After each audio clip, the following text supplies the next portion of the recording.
예수님께서는 우리를 하나님 나라의 백성으로 초청해 주시고 하나님 나라 백성은 세상의 빛이다, 세상의 소금이다 그렇게 말씀하시면서 8가지 하나님 나라 백성들이 누릴 복을 선포해 주셨습니다. 그리고 예수님께서는 율법을 폐하러 오신 것이 아니라 완성하러 오셨다 하시면서 하나님 나라 백성들이 따를 그 율법의 진정한 의미에 대해서 가르쳐 주셨습니다. 지난주에는 세 번째로 그 율법, 완성케 하시는 율법 세 번째로 맹세하지 말라 하는 말씀을 우리가 보았습니다. 율법에 대해서 이해를 할 때 헛맹세하지 말라, 그리고 맹세한 것은 반드시 지키라 그랬는데 예수님께서는 도무지 맹세조차 하지 말라 그런 말씀을 하셨습니다. 이 말씀은 맹세를 하느냐 하지 않느냐라는 것이 문제가 아니라 맹세를 해야만 그 신뢰성을 인정할 정도로 이 말에 신빙성이 없어졌다는 것을 지적하시면서 말을 했으면 반드시 그렇게 살아라 그렇게 말씀을 해 주셨습니다. 그래서 맹세 따위는 필요 없는 그런 신실한 그런 삶이 되라 말씀해 주셨는데 오늘은 이제 네 번째입니다. 38절 우리 다시 한번 보겠습니다. 시작. 또 눈은 눈으로 이는 이로 갚으라 했다는 것을 너희가 들었으나 눈은 눈으로 이는 이로 갚으라 라는 이 율법은 십계명과 더불어서 주신 7가지 계약법 중에 한 부류로 그 폭행에 관한 법이 있는데 그 폭행에 관한 법에 포함되어 있습니다. 이른바 동해보복법, 영어로는 텔리온이라고 그러는데 우리가 원수 갚는다, 복수한다 이걸 리텔리온 그러는데 텔리온이라는 말이 동해보복법이라는 뜻입니다.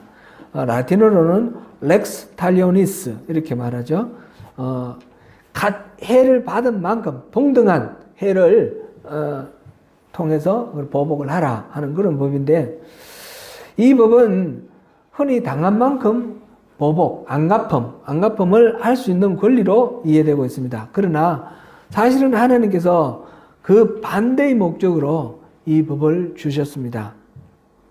이 법을 주신 목적은 크게 나누면 2가지로 말할 수 있는데 첫째는 안갚음을 할 때는 지나치지 말고 그 당한 피해의 범위 안에서 안갚음하라 라는 그런 뜻입니다.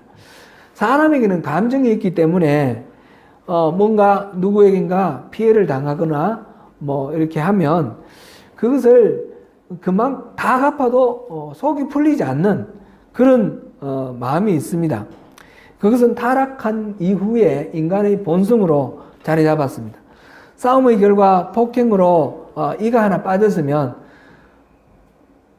상대방도 이만 하나 빼버리면 속이 시원한 것이 아니고 아예 이빨을 죄다 뽑아버려야지 속이 좀 풀릴 것 같고 아니면 얼굴을 다 뭉개버려야 될, 죽여버려야 될 그런 마음이 우리에게 있다라는 거죠.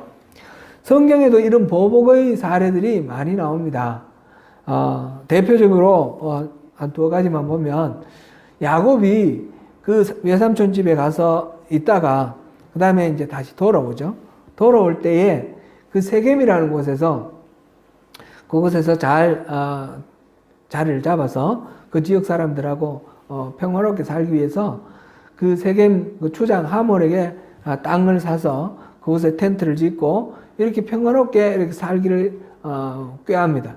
그런데 이 세겜의 그 추장 하몰의 아들, 그 아들 이름도 세겜인데 그 세겜이 이 그 동네 구경 나온 야곱의 딸 디나를 보고 욕심이 생겨서 성폭행을 합니다. 이 성폭행 당한 이 소식을 들은 이 야곱의 자녀들이 모여서 보복을 꾀하는데 이 세겜은 디나를 겁탈하고 난 뒤에 이 디나하고 결혼하고 싶은 거예요.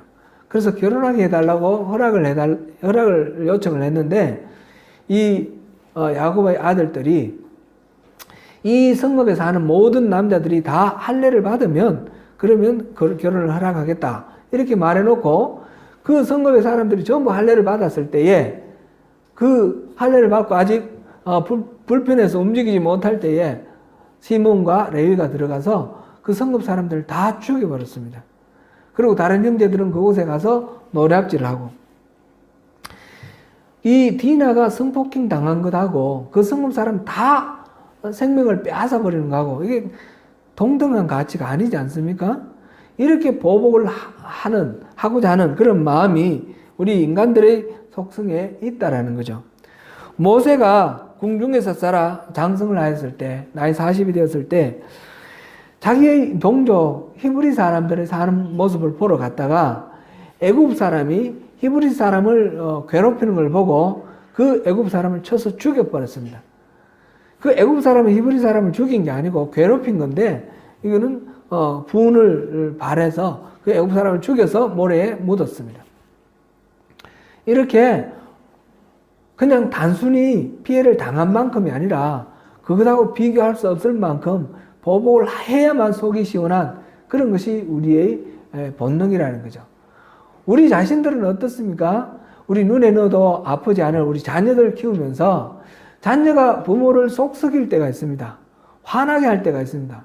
화나게 하면 그때에 화나게 한 그것만큼은 화를 냅니까? 아니면 그동안에 쌓였던 거 전부 다 보태가지고 화를 마구 많이 내어버립니까? 우리들도 마찬가지로 그만큼만 화내는 것이 아니라 훨씬 더 많이 아이들의 입장에서 부당하게 이해가 안 될 만큼 그렇게 화를 내고 꾸지람을 하고 분풀이를 하는 그런 경우들을 우리가 경험합니다.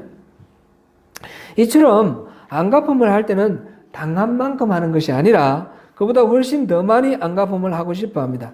하나님께서 이 법을 주신 것은 이 가해자조차도 그 가해자가 그 가해한 만큼 피해를 입힌 만큼만 보복을 당하고 그 이상 당하지 않도록 보호하고자 하는 그런 하나님의 마음이 있습니다. 그래서 이 법은 바로 하나님의 자비, 하나님의 인자가 담긴 법이다. 이렇게 볼 수 있습니다.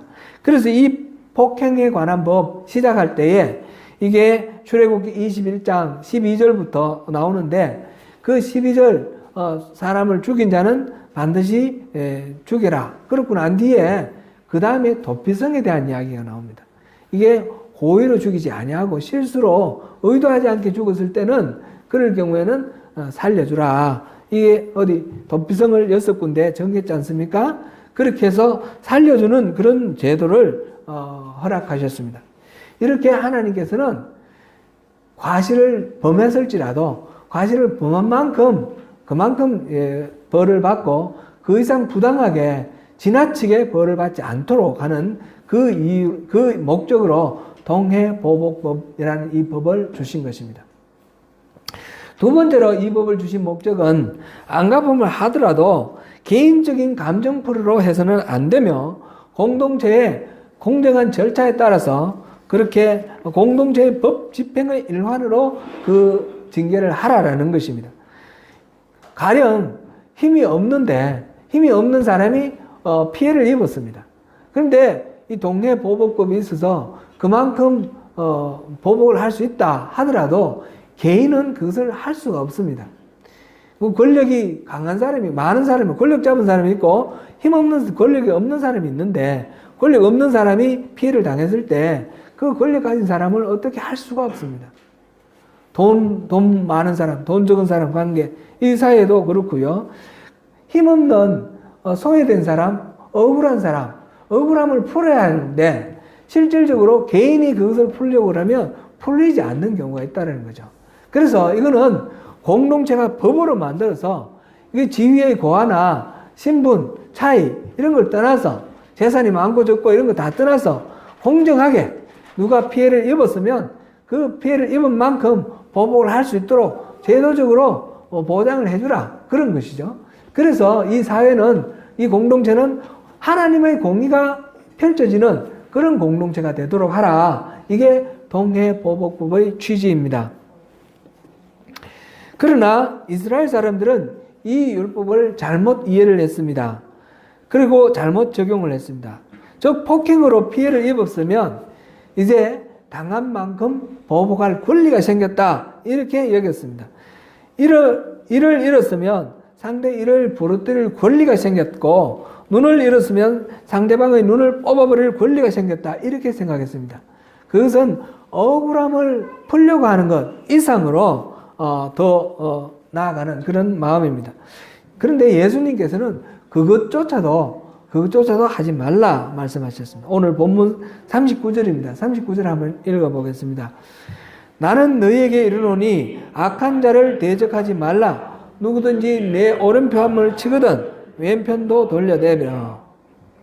예나 지금이나 뺨을 때린다라는 것은 뺨을 맞는 그 아픈 통증의 문제가 아니라 그 사람의 인격을 모독하고 있는 그런 것입니다. 이런 모욕을 당해도 그냥 안갚음을 하지 말라라는 것입니다. 오른뺨을 때리거든, 치거든, 오른뺨을 친다. 이걸 뭐 엄밀하게 우리가 알 수는 없지만 이렇게 말씀하시는 설교하시는 말씀 이렇게 들어보니까 비슷하게 말씀을 하시더라고요. 사람이 마주서서 오른뺨을 때린다라는 것은 왼손잡이가 때리면 그 정상적으로 때리겠지만 보통 오른손잡이라고 생각하면 이렇게 때리는 것이 아니라 이렇게 때린다는 거죠. 손등으로 때린다는 거죠. 그래서 손등으로 때린다는 것은 더 심하게 모욕하는 그런 의사가 들어있다는 거죠. 이제 이게 의미는 사람을 무슨 일인지 이유가 있든지 없든지 간에 이렇게 인격적으로 모독하는 그런 상황이 되었을 때, 그 모독을 당했을 때 당연히 화가 나고 그 분을 풀고 싶고 안갚음을 하고 싶은 그런 마음이 생기는데, 예수님께서는 그렇게 하지 말고 왼편 뺨도 돌려내라, 안갚음을 하지 말라 하신 것입니다. 앞에서 동해보복법은 정당하게 하나님의 공의가 이루어지도록 하라 하셨는데, 예수님께서는 그렇게 하지 말고 그냥 당하라는 그런 말씀이죠. 계속해서 본문 40절부터 42절까지 보시겠습니다. 또 너를 고발하여 속옷을 가지고자 하는 자에게 겉옷까지도 가지게 하며, 또 누구든지 너로 억지로 오리를 가게 하거든 그 사람과 심리를 동행하고, 내게 구하는 자에게 주며 내게 꾸고자 하는 자에게 거절하지 말라. 여기서 말하는 속옷과 겉옷은 우리가 생각하는 러닝 팬티 이런 속옷을 말하는 것이 아니고, 우리가 입는 이런 겉옷을 말하는 것이 아닙니다. 이스라엘 사람들이 입는 이 겉옷, 속옷은 그냥 이런 옷이고요. 평상 옷이고, 겉옷은 여기다가 더 입는 외투 이렇게 생각하면서 우리가 이 말씀을 보면 좋겠습니다. 그건 별로 중요하지 않습니다. 어쨌든 간에 속옷을 가지고 소송을 걸어서 그 재판을 구하는 그런 상황이 되었다라는 것입니다. 그 돈이 얼마 정도 될까요? 돈 값어치로 서로 이웃 간에 뭔가 문제가 생겼는데, 분쟁이 생겼는데, 그 속옷 내놔라, 그 입고 있는 옷 벗어내놔라, 이렇게 말할 정도면 이것은 단순히 그 돈의 값어치나 그 물질적 재산의 어떤 문제가 아니라는 것을 우리가 이해할 수 있습니다. 자존심 문제인 겁니다. 저 사람이 이것까지도 그냥 내가 넘어가면 안 될 만한 그런 문제다, 이것까지도 내가 받아내야 되겠다라고 생각하는 그런 이야기고, 당하는 사람 입장에서는 아니 이거 옷까지 벗어달란 말이야? 이건 너무 심한 거 아니냐? 이런 정도의 지금 감정이 지금 게재되어 있는 그런 상황입니다. 누구든지 오리로 가게 하거든 그 사람 심리를 동행하라 이 말씀이 이어서 나옵니다. 식민지 시대에는, 로마 식민지 시대에는 식민지 주민들에게 로마 군인들이 그 자유롭게 징발할 수 있는, 동원할 수 있는 그런 권리가 있었다고 합니다. 물건을 옮긴다든지 길을 안내를 한다든지 필요할 때 그 식민지 주민에게 따라 나와 앞장서 하면 무조건 따라가야 되는 거죠. 그렇게 따라가는데, 그런데 이 사람도 식민지 사람이라도 살아야 되잖아요. 그러니까 법으로 오리까지만 하고 오리 이상은 데리고 가지 말라라는 그런 법이 있었다고 합니다. 그러니까 오리까지 따라가는, 오리가 어느 정도 되죠? 오리가 1kg죠. 2kg, 그죠? 심리가 4kg니까 오리가 2kg. 2kg 정도까지는 무조건 증발해서 데리고 갈 수 있다는 거죠. 근데 그 정도 갔다가 오는 정도, 그러니까 1시간, 왕복 1시간 정도의 거리까지는 동원할 수 있다라는 겁니다. 근데 여기서 지금 본문의 말씀은 지금 로마 군인이 하는 얘기가 아니죠. 또 누구든지 너를 억지로, 그건 이유가 없는 거예요. 그 강자가 그냥 억지로 오리를 가게 하거든. 권리가 있어서 그런 것이 아니고 힘으로 억압하는 그런 상황입니다. 그런 상황으로 억지로 오리를 가게 하거든. 그럴 때는 심리까지로 가라. 그 억울해하고 분해하고 하지 말고 그냥 응해 줘버려라. 그런 말씀입니다.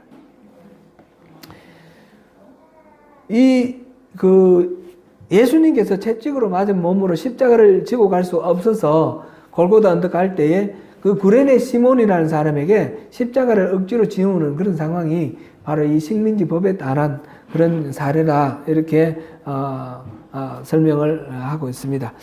예수님의 말씀은 지금 오른밤을 맞을 경우이든 속옷을 빼앗으려고 소송을 걸었을 경우이든 자기 계획과 무관하게 강제로 노동과 헌신을 강요받았을 경우이든 또는 돈을 구워달라고 하는 이런 경우이든 부당하고 억울한 상황이 생겼을 때에 그럴 때에 분해하고 저항하지 말라는 말을 바로 이렇게 표현을 하고 있는 것입니다. 악한 자를 대적하지 말라. Do not resist an evil person. 그런데 이 말씀을 우리가 참 이해하기가 쉽지 않습니다. 문자 그대로 적용하면 안 됩니다. 우리 말씀은 성경에 나오는 그대로 우리가 믿어야 되는데 그것은 문자대로 믿으라는 뜻이 아니고 성경에 기록된 그 원래의 취지대로 믿으라 그런 뜻입니다. 성경 전체에 통일성이 있습니다. 그 통일성을 찾아서 이 말씀이 진정으로 의미하는 바는 무엇인가 그것을 알고 그것을 정확하게 적용해야 됩니다. 예를 들어서 지금 예수님께서 누가 오른뺨을 치거든 왼뺨을 돌려대라 하셨는데 예수님께서 오른뺨을 맞았을 때 왼뺨을 돌려댔느냐 그것을 우리가 성경의 기록에서 우리가 찾을 수 있다면 우리가 확인을 할 수 있겠죠. 요한복음 18장에 보면 그런 상황이 나옵니다. 예수님이 잡혀 가셨는데 예수님께 이제 말하자면 제사장 앞에서 재판을 받으시는 그런 상황인데 제사장이 예수님께 물어봅니다. 뭘 가르쳤냐? 너 제자들이 누구냐? 그런 질문을 했을 때 예수님이 내가 한 번도 은밀하게 몰래 뭘 가르치고 그런 적이 없다. 다 듣고 본 거 아니냐? 듣고 본 사람들한테 물어봐라. 나한테 물어볼 거 없다. 예수님 그렇게 대답을 하시는 거예요. 그랬더니 옆에 있던 하인이 예수님의 뺨을 때립니다. 말하자면 금방지다는 거죠. 그렇게 했을 때 예수님께서 하시는 말씀이 요한복음 18장 23절에 나오는데 내가 말을 잘못하였으면 그 잘못한 것을 정언하라. 바른 말을 하였으면 내가 어찌하여 나를 치느냐. 이렇게 말씀하십니다. 뺨을 돌려대는 것이 아닙니다. 그러니까 이 말 뺨을 돌려대라는 말씀은 그냥 문자 그대로 적용하라는 뜻이 아니라 그렇게 즉각적인 반응을 하고 보복하고 그런 식으로 분해하고 억울해하지 말라라는 그런 말씀이라는 것을 우리가 이해할 수 있습니다. 최근에 우리 조국의 뉴스 가운데 양심적 병력 기피자에 대한 대체 복무 제도를 만들어라 하는 그런 대법원 판결이 나온 것을 제가 봤습니다. 여기에 해당되는 사람들은 다 여호와의 증인입니다. 이 사람들은 총이라는 것은 살상 무기이기 때문에 사람을 죽이는 무기이기 때문에 우리는 하나님을 믿는데 사람 죽이는 기술 배우는 군대는 가지 않겠다. 사람 죽이는 무기 총은 잡지 않겠다 해서 군대 들어가서 영창을 살거나 아니면 군대 아예 안 들어가서 그냥 이렇게 징역을 살거나 그렇게 합니다. 근데 이 사람들에 대해서 종교적 신념 때문에 군대 가지 않는 것에 대해서 대신 국가를 위해서 봉사할 수 있는 그런 대체 복무 기회를 주고 군대 가는 것을 면제하도록 그렇게 해주라 하는 그런 제도를 만들어라는 대법원 판결입니다. 이 여호와의 정인이 말하고 있는 이 논리가 바로 살인하면 안 된다라는 것을 문자 그대로 적용을 해서 그렇게 군대에 가는 것을 기피하고 있는 것입니다. 러시아의 대문호 톨스토이 같은 경우도 악한 자를 대적하지 말라 하는 이 말씀을 문자 그대로 적용하면서 살았습니다. 그래서 톨스토이는 군대도 필요 없다, 경찰도 필요 없다, 감옥도 필요 없다 그렇게 주장을 하고 그것을 관철시키기 위해서 열심히 또 운동도 했습니다. 그래서 이 톨스토이는 자기는 스스로 아나키스트, 무정부주의자가 아니다 라고 말을 했지만 실제로 그가 주장하는 많은 것들은 그 무정부주의자들, 아나키즘의 많은 부분을 이렇게 동의하고 있다라는 것을 그것이 알려져 있습니다. 이 사항도 이 구절에 따라 문자 그대로 적용한 그런 사례입니다. 로마서 13장 4절에서 5절까지를 보시겠습니다. 이것은 우리가 이 말씀을 어떻게 이해해야 하느냐 하는데 하나의 힌트가 됩니다. 다스리는 자들은 선한 일에 대하여 두려움이 되지 않고 악한 일에 대하여 되나니 내가 권세를 두려워하지 아니하려느냐. 선을 행하라. 그리하면 그에게 칭찬을 받으리라.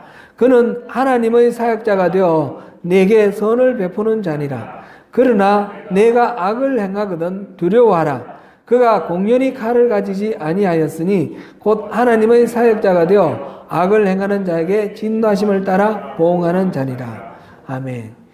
지금 현실 사회 속에서 국가가 있고 국가에서 운영하는 군대, 경찰 이런 공권력이 있다는 거죠. 행정조직 포함해서.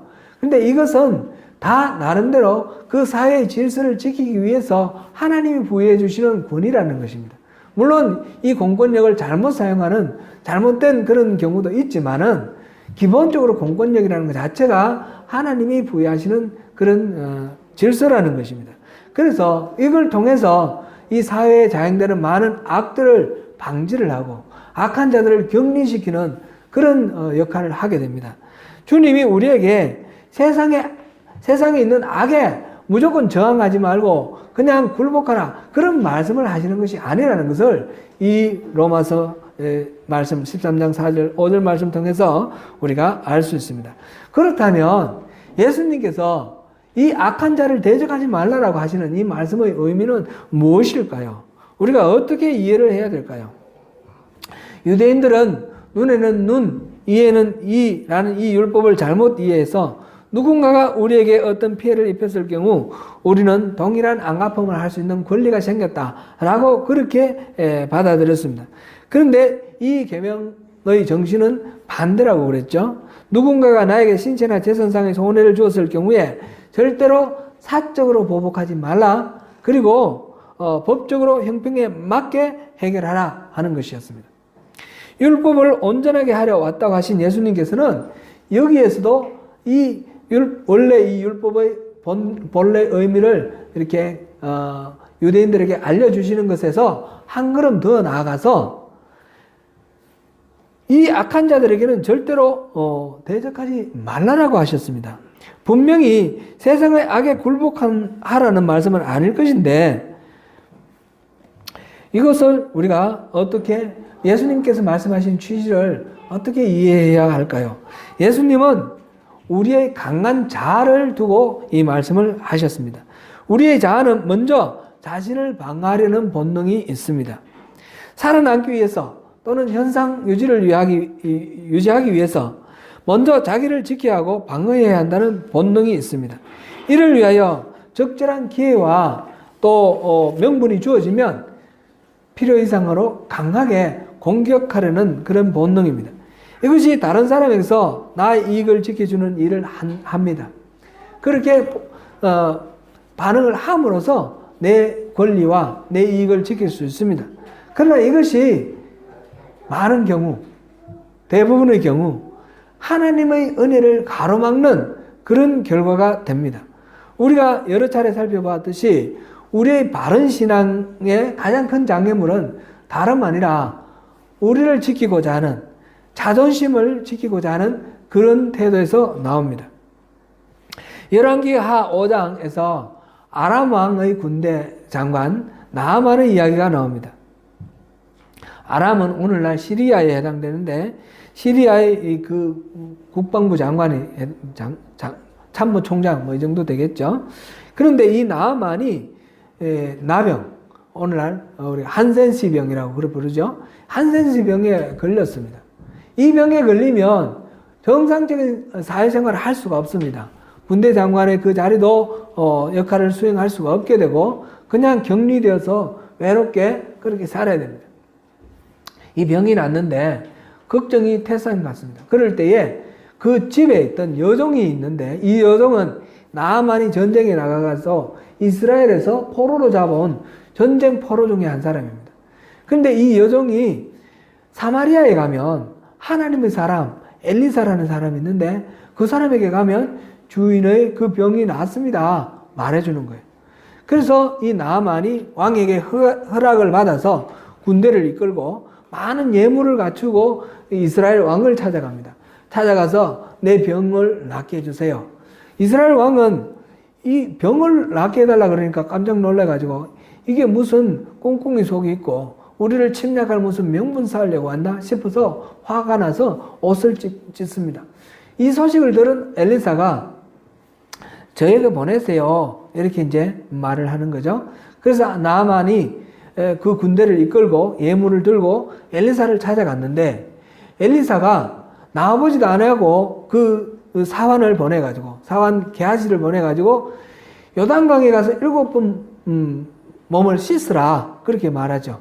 나아만이 그 말을 듣고 화가 나서, 아니 금방지게 내가 이 시리아의 군대 장관인데 내가 이렇게 군대를 이끌고 예물을 갖추고 왔는데 나와보지도 않고 이렇게 나를 막대하나? 그래서 화가 나서 그냥 돌아가려고 합니다. 아마 돌아가서 정식으로 전쟁을 준비를 해서 와서 그냥 썰어버리겠다 이런 마음을 가졌는지도 모르겠습니다. 그래서 돌아가려고 할 때 부하들이 말립니다. 장군님, 지금 이것보다 더 어려운 일 시켜도 안 하겠습니까? 그런데 이 정도 일 하라 그러면 얼마든지 할 수 있지 않겠습니까? 그 말 듣고 나아만이 요단강에 내려가서 7번 몸을 씻었더니 몸이 깨끗이 나아서, 그리고 어린아이들 피부처럼 부드럽게 되었다 하는 그런 이야기입니다. 이 이야기를 통해서 성경에서 우리에게 주시는 하나님의 말씀의 의미는 무엇입니까? 본질을 붙들어야 되는데 허탄한 것들, 부수적인 것, 지엽적인 것들, 그것 때문에 본질을 놓쳐버리는 그런 경우가 많다는 거죠. 그 이유가 뭡니까? 자존심 때문입니다. 나아만은 지금 병 고침 받기 위해서, 한센시병, 이 병 고침 받기 위해서 왔는데 자기를 장군으로 대접해 주지 않는다고, 예우해 주지 않는다고, 그래서 화가 나서 돌아가려고 했습니다. 그런데 이 성경에서 한 말은 병 고치려고 왔으면 병 고치는 데만 집중하라는 거죠. 자기 자존심 그런 거 내세우지 말라는 거죠.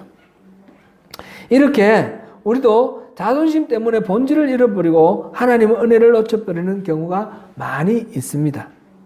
또 내가 나를 지키기 위해서 악한 자를 대적하다가 보면 나도 그 악한 자를 이기기 위해서 악한 수단을 동원을 하게 되고 내 자신이 악해지는, 그래서 악한 자보다 더 강하게 악해져야지 악을 물리치는 그런 경우들을 우리가 경험합니다.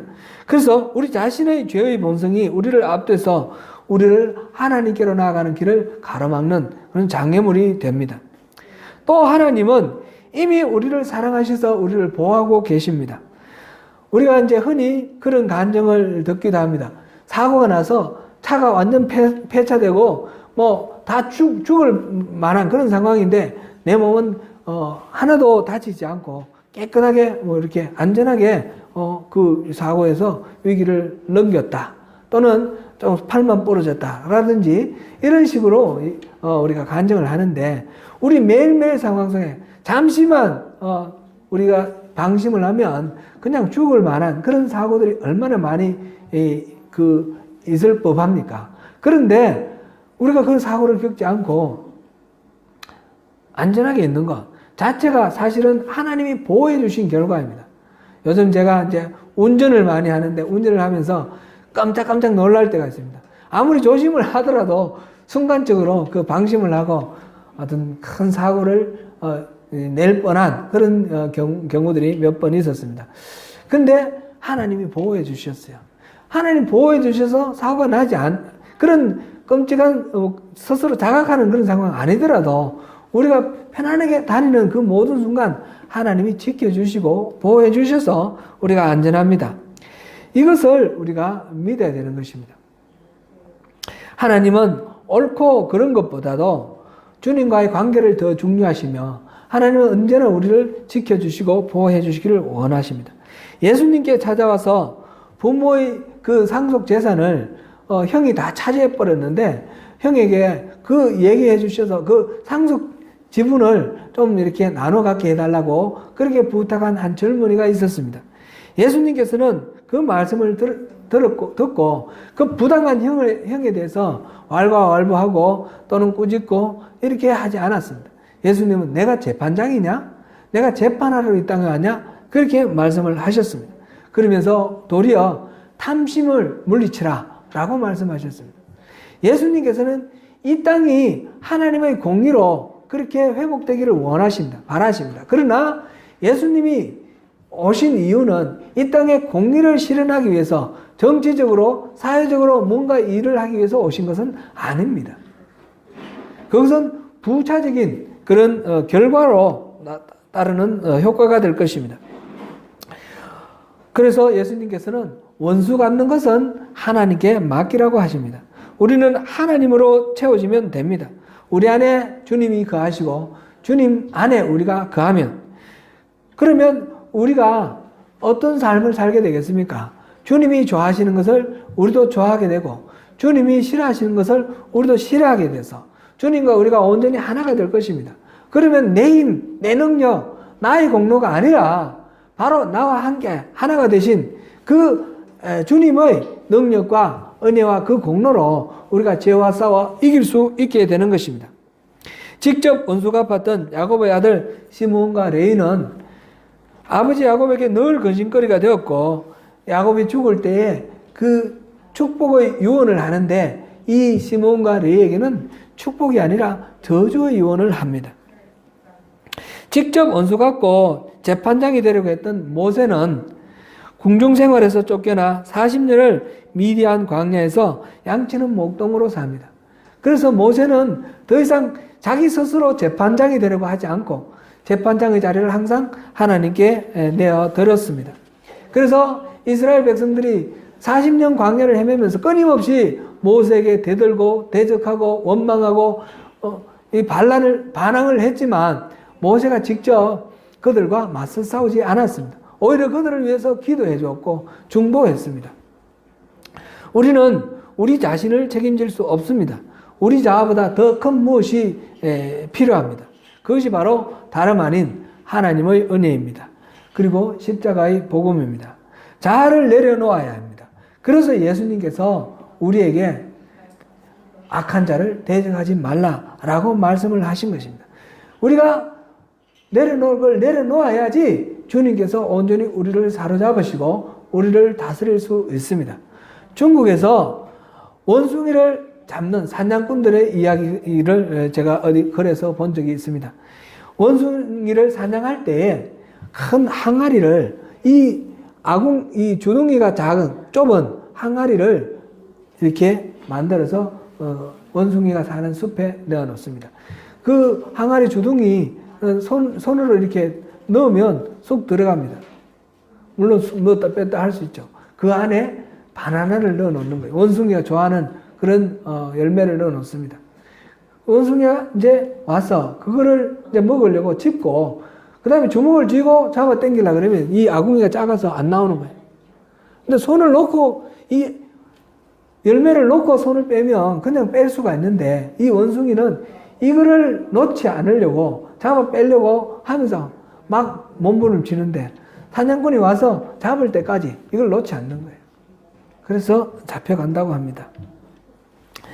사랑하는 성도 여러분, 우리가 혹시 사소한 것을 붙들고 있느라 정작 중요한 것을 놓치고 살지는 않습니까?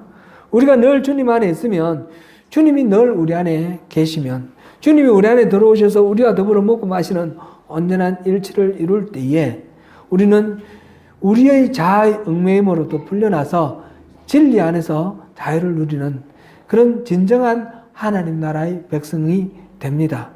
그렇게 우리가 스스로 재판장이 되고 스스로 원수를 갚고 이런 식으로 우리에게 억울함을 주고 또 분한 그런 상황을 불러일으키는 대적에게 적자적으로 이렇게 대적하지 말고 원수를 대적하지 말라는 이 말씀대로 오른 뺨을 때리면 왼 뺨을 돌려대라는 이 말씀대로 우리가